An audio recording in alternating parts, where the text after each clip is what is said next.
Hello, myself Rishriyaj Modi, bearing student ID S4192721.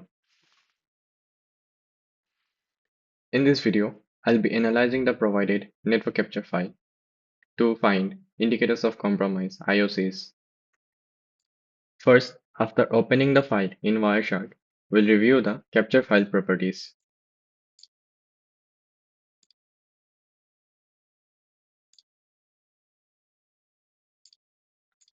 We can see that 3433 packets were captured over a time span of 9.163 seconds.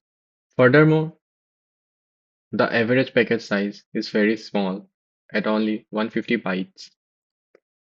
This bursty behavior is highly indicative of an automated flood attack.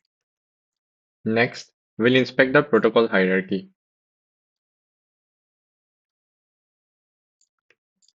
As we can see, 100% of the traffic is identified as TCP, and 16.5% is explicitly identified as Hypertext Transfer Protocol.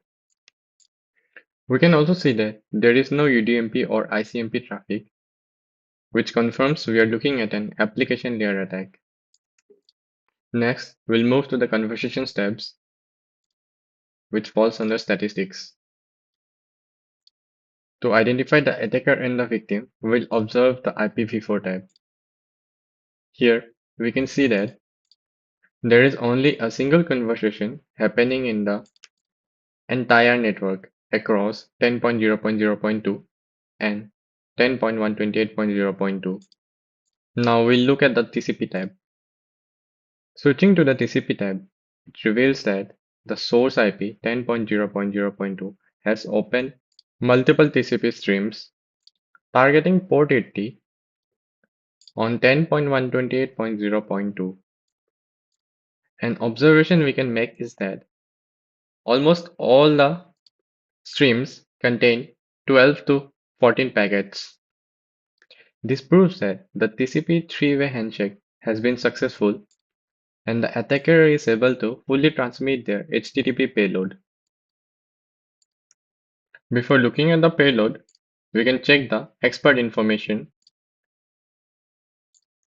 which we can find at the bottom left of the screen.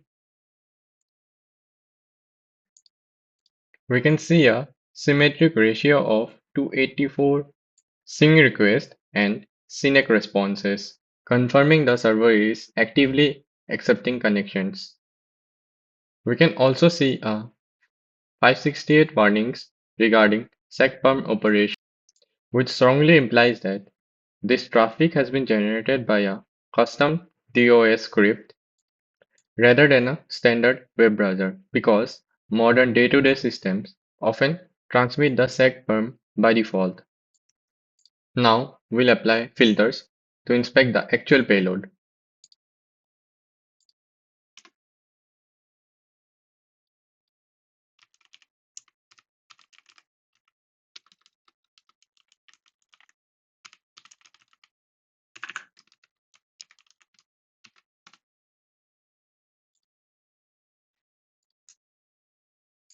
Here, looking at the application layer data, we can confirm that the attacker is not requesting normal web pages. Instead, every individual GET request consists of a massive URL encoded string in the URI. This is a known technique known as the CPU busting technique, which can force the server to dynamically process every single request, maximizing the CPU utilization of the victim. Now, we'll apply a filter to isolate the suspicious traffic.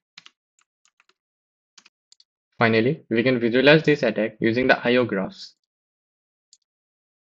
Here, we can change the interval to 1 millisecond and observe continuous bursts of traffic at 7.5 packets, and we can change the interval to 10 milliseconds and observe continuous spike at 20 to 25 packets.